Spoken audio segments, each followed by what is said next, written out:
Howdy, y'all. It's Seth with Somos Real Estate. Today we're going to talk about downsizing your home.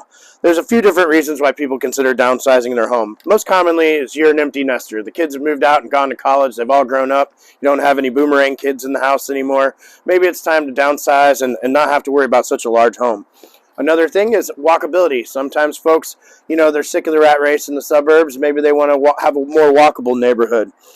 We also let people consider things like culture and character in a neighborhood. Oftentimes, some of the tract-built homes or more suburban areas don't have as much character, say, as some more urban or inner-ring suburb neighborhoods. And also a shorter commute.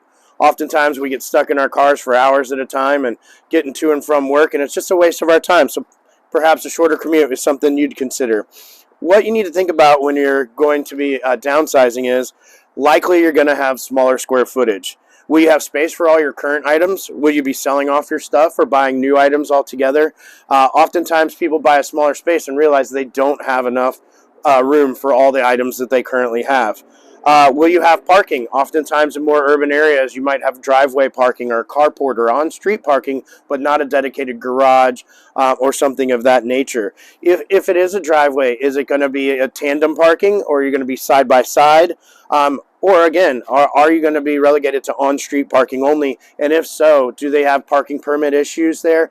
Is there dedicated parking for residents, or are you going to be battling for a parking space?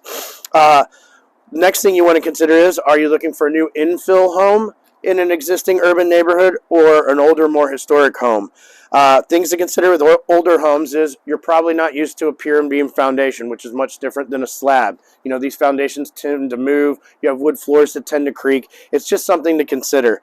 Walls may no longer be square or level. It's just I have a 102-year-old home. It's hard-pressed to find a right angle in the entire home, even after a full renovation. Oftentimes, these older homes have historic windows that cannot be replaced. So they're all wood, and while the embodied energy of them is great, they're not as energy efficient as, say, new double-pane windows. Also, will the home be in a neighborhood conservation district or historic district that may have certain guidelines or rules of what you can and can't do to the property, especially the exterior? And are you ready for a more urban environment? There are things that come with a more urban environment. Oftentimes we hear about sound issues. Think of, say, Southtown or the North St. Mary's Strip. You move to an urban area that has an existing entertainment district with music and clubs and restaurants and things. And oftentimes there are sound issues associated with that, not to mention traffic noise and traffic issues in general. In and around the inner ring, you tend to get more traffic as people come and go for certain events or during rush hour. And lastly, there may be transients. In a more urban environment, you tend to get more unhoused folks. You tend to get more people passing through from city to city. And there may be other issues, substance abuse issues, prostitution, things like that. Are you moving to an area that's safe? It's not going to be devoid of those things.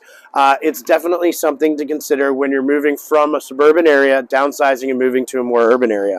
If you have more questions, feel free to reach out to us. We have a lot of our clients that do move from the suburbs into the inner ring, and we do specialize in the inner ring of San Antonio and the urban core. Thank you. My name's Seth, and we look forward to hearing from you.